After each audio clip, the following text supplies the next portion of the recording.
السلام علیکم ورحمۃ اللہ وبرکاتہ۔ آج ہم لوگ جانیں گے کہ خشیت اور تقویٰ میں کیا فرق ہے۔ پہلے ایک چیز بطور مقدمہ ذہن نشی کر لینی چاہیے کہ انسان کے لیے دنیا اور آخرت کی کامیابی، فوز و فلاح حاصل کرنے کے لیے 4 شرطیں ہیں، جن کو اللہ تعالیٰ نے ایک ہی آیت میں جمع کر دیا ہے۔ کما فی قولہ تعالی من یطع اللہ ورسولہ ویخشی اللہ ویتقہ فاولئک ھم الفائزون۔ اس آیت میں 4 چیزیں بیان کر کے فرمایا کہ جو ان چیزوں کے پابند ہے وہی بامراد دین اور دنیا میں کامیاب ہیں۔ تفسیر قرطبی میں حضرت عمر فاروق رضی اللہ تعالی عنہ کا ایک عجیب واقعہ ہے، جس سے ان 4 چیزوں کے مفہوم کا فرق اور وضاحت ہو جاتی ہے۔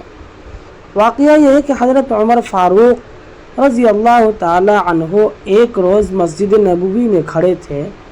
اچانک ایک رومی دیہاتی آدمی آپ کے برابر کھڑا ہو گیا اور کہنے لگا، انا اشہد اللہ الہ الا اللہ و اشہد ان محمد رسول اللہ۔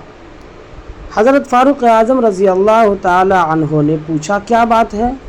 تو اس نے کہا کہ میں اللہ کے لیے مسلمان ہو گیا ہوں۔ پھر حضرت فاروق اعظم رضی اللہ تعالی عنہ نے پوچھا کہ اس کا کوئی سبب ہے؟ اس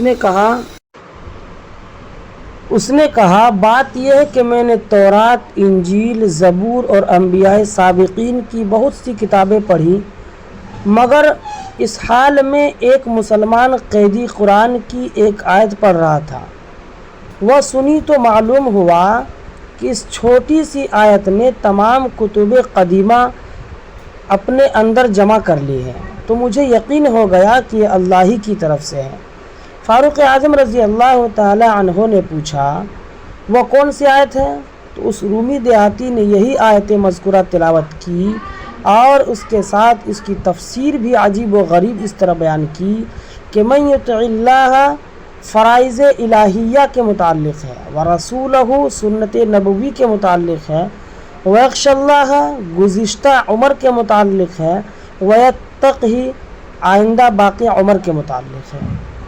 جب انسان ان 4 چیزوں کا عامل ہو جائے تو اس کو اولئک ھم الفائزون کی بشارت ہے، اور فائز وہ شخص ہے جو جہنم سے نجات پائے اور جنت میں اس کو ٹھکانہ ملے۔ فاروق اعظم رضی اللہ تعالی عنہ نے یہ سن کر فرمایا کہ نبی کریم صلی اللہ علیہ وسلم کے کلام میں اس کی تصدیق موجود ہے کہ آپ نے فرمایا، اوتیت جوامع الکلم، یعنی اللہ تعالیٰ نے مجھے ایسے جامع کلمات عطا فرمائے ہیں جن کے الفاظ مختصر اور معانی نہایت وسیع ہیں۔ خلاصہ فرق یہ نکلا کہ خشیت اور تقویٰ کے لغوی معنی ڈرنے کے ہیں۔